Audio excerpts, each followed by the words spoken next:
Tale World's Entertainment.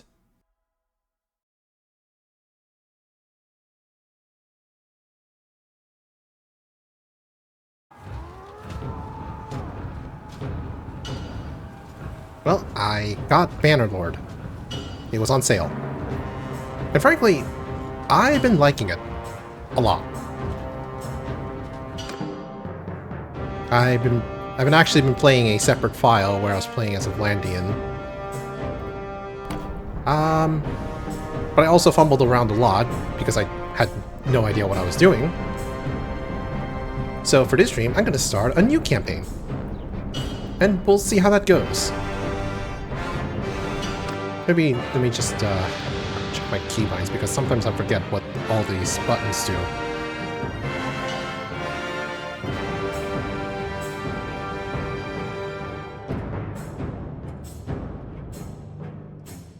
Oh, switch weapon usage. Oh, this will be useful. I could use a one-handed weapon, two-handed. Why is sheath weapon that slash? Taunt, push attack, that's not going to be necessary. I'm not playing multiplayer.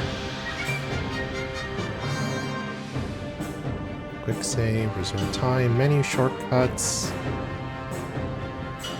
Face generation.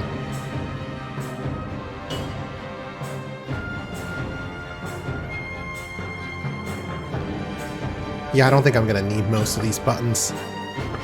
Audio might use a little touch-up. No, it might be fine. We'll deal with it when they come.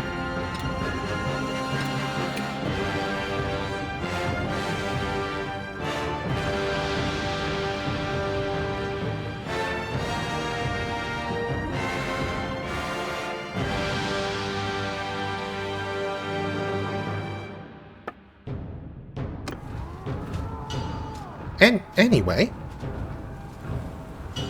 let's start this new campaign, see how that goes. I have a general idea on what I want to do.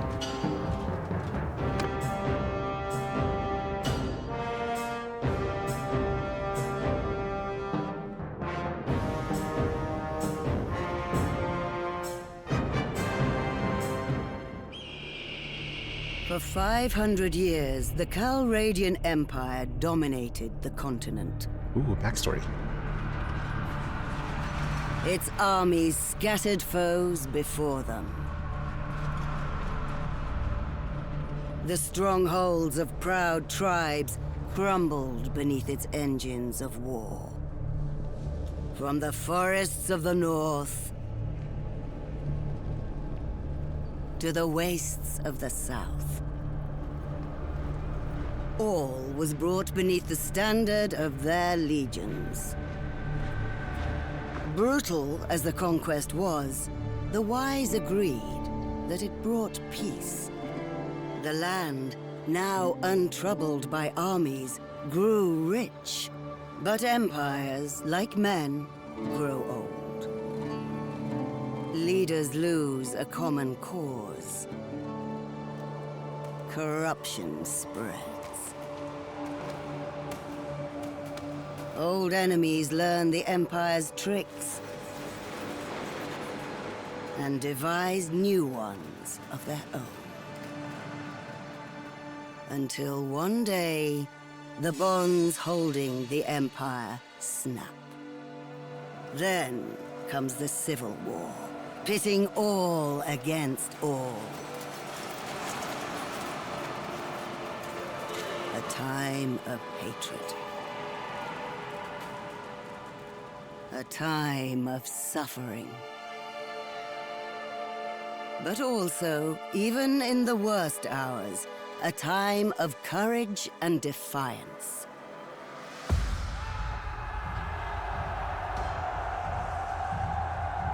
As new leaders arise, from new places and new peoples, to turn back the tides of destruction and bring forth a new world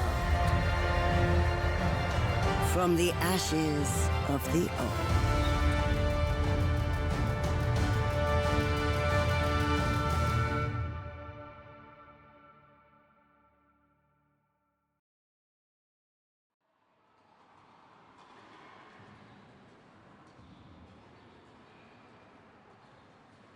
choose our character's culture. So kind of funny that these are actually kind of like some nod towards real-life cultures. Like Vlandians. The Vlandians are descendants of adventurers from the West who lived under the Empire for centuries before forming an independent kingdom. With the decline of imperial nobility, they have evolved into a well-organized feudal society led by a caste of warlike nobles who prefer to fight with spears and lances on horseback. Normans. They're just Normans. They get 5% more renown from battles, 15% more income while serving as a mercenary, and 10% production bonus to villages that are bound to castles. Recruiting lords to armies costs 20% more influence. So if you plan on fighting a lot, I guess this is a pretty good bonus. Renown is always nice. Sturgians. Sturgians are descendants of the foreign tribes of northern Calradia. As the Empire expanded into their cold forests, they found a ready market for the luxurious furs of woodland animals whom they traditionally hunted and trapped. Sturgian chieftains became princes, vying for preeminence with the help of Nord mercenaries who migrated into the Rus. They're the Rus. The Kievan Rus in particular, I believe. They are good hunters and wanderers, traveling far in search of opportunities for both trade and plunder. Village grain production is increased by 10%, arms are gathered with 50% less influence, and 20% more religion penalty from kingdom decisions. At this point, I haven't actually played with the whole landowning part, so I'm not sure if that's a good bonus or not. But I think the armies gathering with 50% less influence is really only good if you have a faction with a large enough armies. Empire. The Calradian Empire is in decline. Even before the suspicious death of Emperor Arenikos, the once united realm was torn by political rivalries. Today, those factions are in open war. Yet, Calradians endure.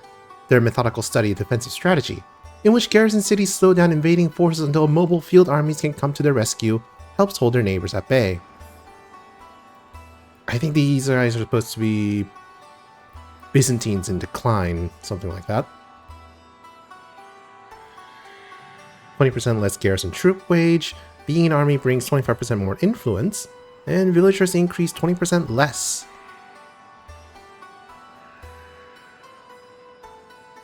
I guess influence is a pretty important resource.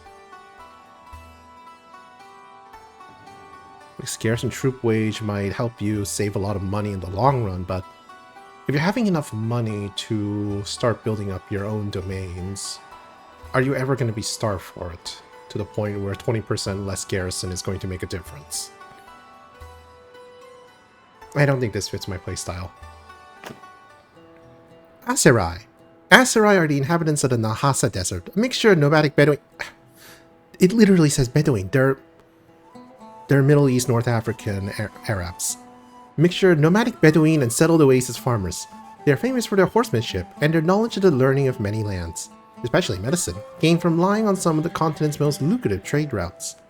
Each clan is fiercely proud of its lineage, and often jealous of the others, but when united by a charismatic leader, they become a major force in the south. Caravans are 30% cheaper to build, 10% less trade. 10% less trade penalty is always nice if you want to make more money. And caravans, I think, are pretty good for early game jumpstart.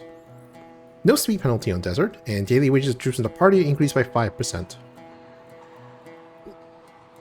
So this is also kind of, hey, is this really a downside if you're making caravans early to supplement your income to boost yourself further?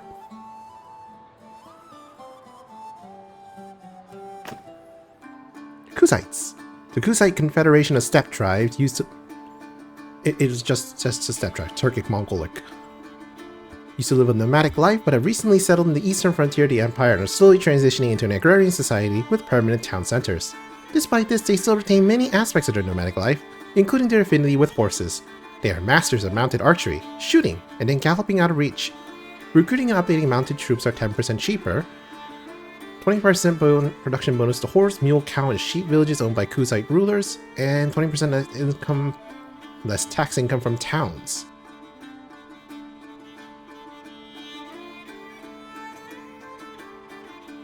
I mean, I guess early game, the recruiting and upgrading mounted troops going to be cheaper is good, but given the playstyle that I'm going to be doing this run, I don't think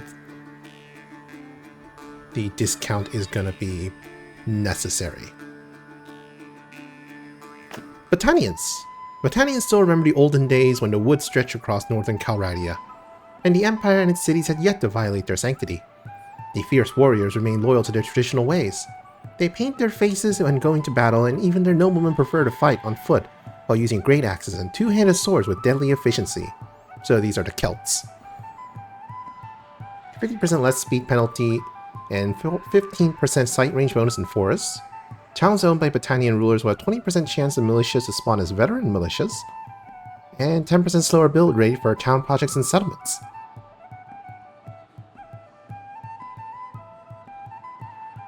So the forest bonus seems really good, since otherwise in a forest you're going to be incredibly slow. Militia spawning as veteran militias, I guess, could make a difference in defensive wars.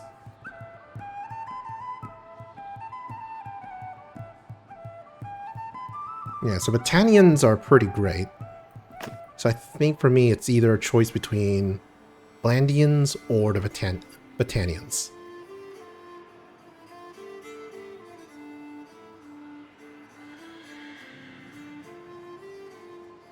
No, I think the draw of being a nameless mercenary trying to carve his own name into the land kind of draws me in better. So let's go Blandians. We're going to become Normans. Character customization. Oh boy.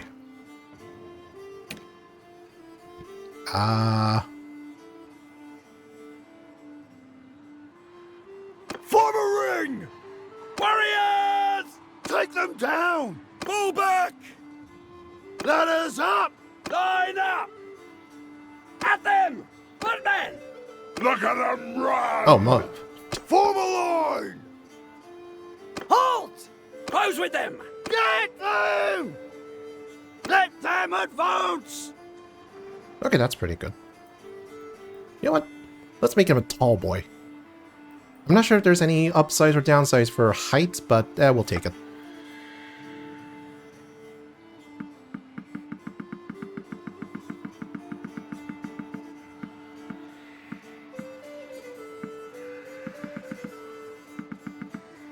Yeah, good enough. Just toss on whatever random there.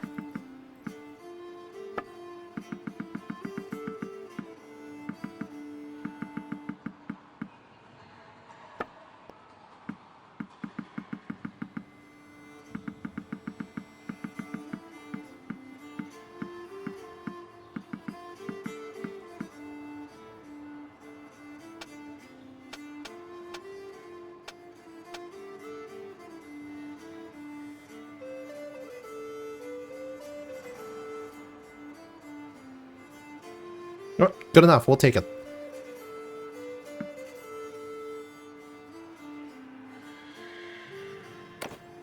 Choose your family. You were born into a family of... So this is where our choices determine our starting skills. I want to focus into... Early on, I want to focus into 3 skills in particular. Roguery, leadership, and trade. So, well, mercenaries. Born to a family of mercenaries, that makes sense. As a child, you were noted for your... Oh wait. Your father joined one of Vlandia's many mercenary companies, composed of men who got such a taste for war in their lord's service that they never took well to peace. Their crossbowmen were much valued across Calradia. Your mother was a camp follower, taking you along in the wake of bloody campaigns. I don't think I'll ever use crossbows. Maybe I will. Crossbows are pretty neat.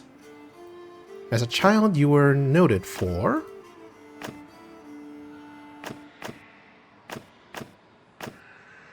We do also want to increase our social points as well, don't we?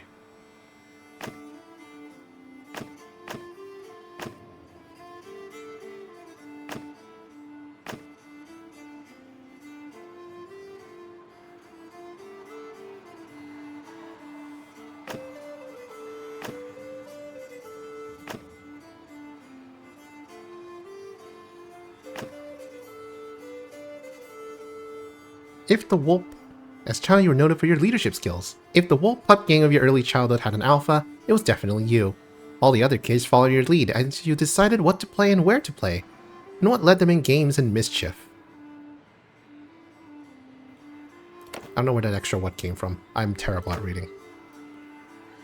Like all village children, you helped out in the fields. You also...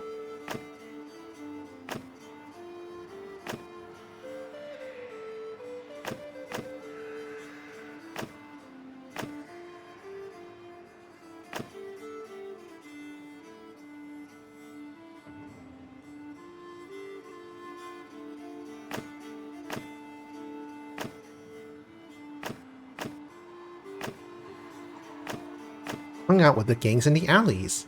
The gang leaders who kept watch over the slums of Calradian cities were always in need of poor youth to run messages and back them up in turf wars, while thrill-seeking merchants' sons and daughters sometimes slummed it in their company as well. Ooh, one-handed bonus. That'll be useful. One-handed is always great. As a youngster growing up in Calradia, war was never too far away. You...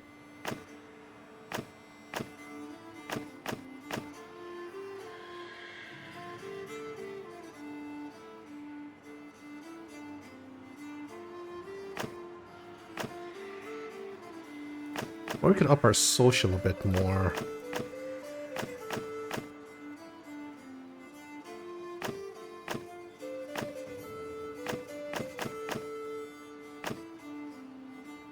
Yeah, march with the camp followers.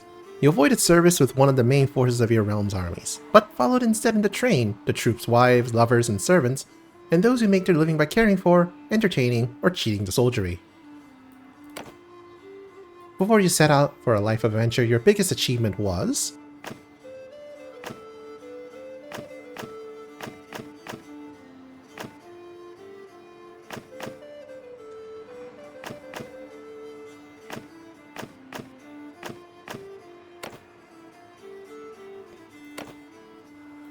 Oh no, wait, this is the one that decides our other stats. Yeah, so this gets us renown. And renown is far. Renown you can earn more. Renown, valor. Which one is valor again? Oh, personality thing. At least I think that's what those are. Calculating. So it's 1 point and 2 skills. 1 attribute. And some other bonuses. Under personality and some other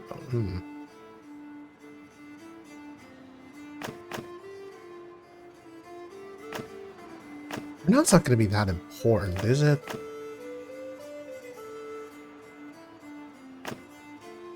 But at that rate, I'd probably just be maxing out my cunning, but... Well, you know what? I think I like this. Your biggest achievement was you treated people well. Yours wasn't the kind of reputation that local legends are made of, but it was the kind that wins you respect among those around you. You were consistently fair and honest in your business dealings and were helpful to those in trouble. In doing so, you got a sense of what made people tick. They got some social, some steward, which will probably be useful later, and also gained some mercy, generosity, and honor. Like many families in Calradia, your life was upended by war. Your home was ravaged by the passage of army after army. Eventually, you sold your property and set off with your father, mother, brother, and your 2 younger siblings to a new town you'd heard was safer. But you did not make it. Along the way, the inn at which you were staying was attacked by raiders. Your parents were slain, and your 2 youngest siblings seized. But you and your brother survived because...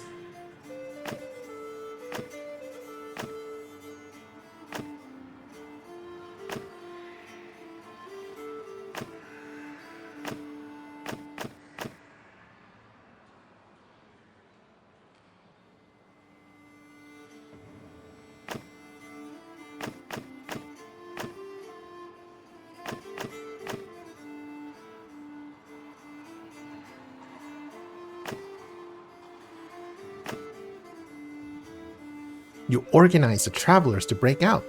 You encouraged a few travelers in the inn to break out in a coordinated fashion. Raiders killed or captured most, but you and your brother were able to escape. You prepare to set off with your brother on a mission of vengeance and rescue. Here's your character. Continue if you are ready, or go back to make changes. So our character comes from a family of mercenaries, displayed leadership skills when he was young, hung out with gangs in the alleys in his adolescence, marched with the campfires in his youth, treated people well in his adulthood, and recently organized travelers to break out. Yeah, he's a born leader. Enter our name.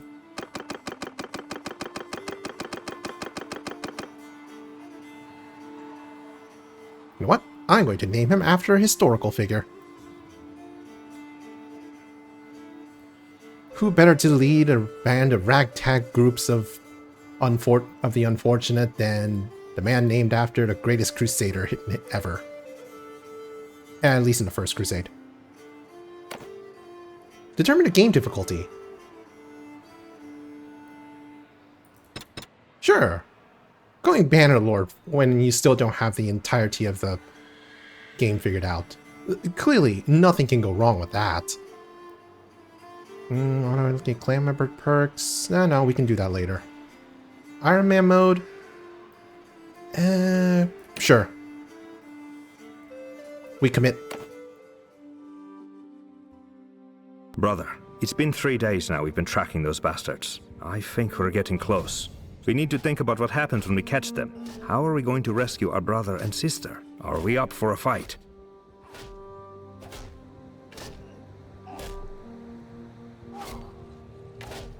That is a good question. This looks like an old training field for the legions. Perhaps we can spare some time and brush up on our skills. The practice could come in handy when we catch up with the raiders. I'm going to run the course. I need to know I can fight if I have to. Oh, so do you think we'll catch up with the raiders soon? The tracks look fresh, and I've seen some smoke on the horizon. Well, they can't move too quickly if they're still looting and raiding. No, I'm pretty sure we'll be able to rescue the little ones. Or die trying. This looks like an old training field for the... How should we prepare for the fight? If they're still pillaging, they may have split up into smaller groups. Hopefully we won't need to take them all on at once. But it would help if we could hire or persuade some people to join us. How the hell's my stream going?